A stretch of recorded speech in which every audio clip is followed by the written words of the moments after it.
follows an extract from my book Fête Fatale, available from Amazon. Chapter 2, Part 2. As Kirsty resumed her seat, she was given a resounding round of applause. May took up her position at the head of the table again and thanked Kirsty for her efforts. It seems that I was wrong at the start of this meeting. We did have a guest speaker after all, and a very interesting one too. I'm sure that everyone will thoroughly enjoy your garden tours. I just hope that the weather is fine to do them justice. Looking around the hall, May asked, "Have the flyers been posted in some prominent positions?" A general nod of assent showed that the fête was being well advertised, and several shouted locations from where they sat. "I've posted one up in the Raven in Harrisfield. As soon as it was up, I heard some guests staying there saying that they really must go. Surely that bodes well," said Natalie. "That's very encouraging, thank you," said May. "I think that this is a good time to take a break and make the most of the delicious cakes that Natalie has made for us." At this point, everybody moved away to replenish their cups and plates. Beth fell into easy conversation with May as they met at the refreshments hatch. She quickly got down to the heart of the matter and asked what had so unusually kept Betty at home. It transpired that a plot had been hatched once it was known that Betty had a slight cold. Eileen had encouraged Betty to stay home so as to be fighting fit for the day of the fête, and had agreed to stay back from the meeting to keep her company. She had done this for the general good and smooth running of the meeting, but it was with the strict proviso that somebody would visit them both the next day to tell them everything that had been discussed in minute detail. This then also accounted for the second absence.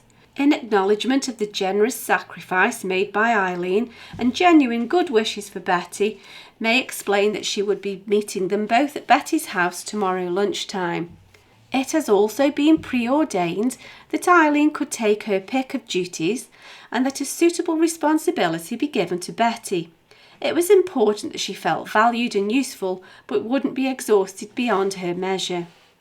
Of course, the tricky bit now is to decide what exactly Betty could manage to help with, which won't tire her out, observed Beth. "I'm sure that something will reveal itself," said May. "Come on, we better get back to it. There's a fair amount still to deal with, and if we don't hurry, we'll never get to the pub." She returned to the top table and called everybody back to their seats. The rest of the agenda was worked through with relative ease. John Barlow would judge this year's poultry competition, which was a brave endeavour, as it was a difficult act to follow when bearing in mind the expertise of the previous judge. May asked Jean to pass on the group's thanks for his willingness to take the role on.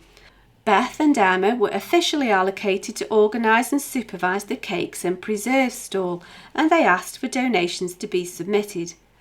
Of course, cakes need to be delivered either on the day or the day before so as to be fresh. If you can get your preserves done earlier, then that will help us to be better organised.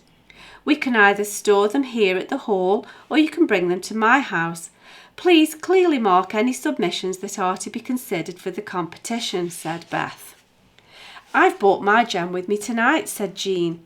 "Poor John isn't supposed to be eating jam, and it seems really cruel to have him smell it as I make it, and then to have to stare at it for weeks without being able to eat any. I've put a small jar to one side for him as a surprise later, but at least I've got the rest of the batch away from under his nose and out of temptation's way. Of course, I'll be entering a jar for the competition if you can keep one back from sale on the stall." This was met with murmurs and predictions of winning first prize hands down.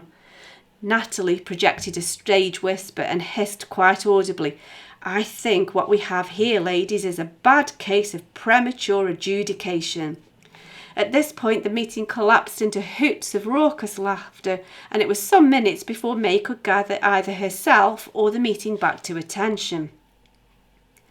The planning of the Women's Institute of Mossleigh annual summer fete progressed with minimum fuss. Empty stalls were filled, volunteers were allocated, and ladies swiftly manoeuvred into their accustomed places.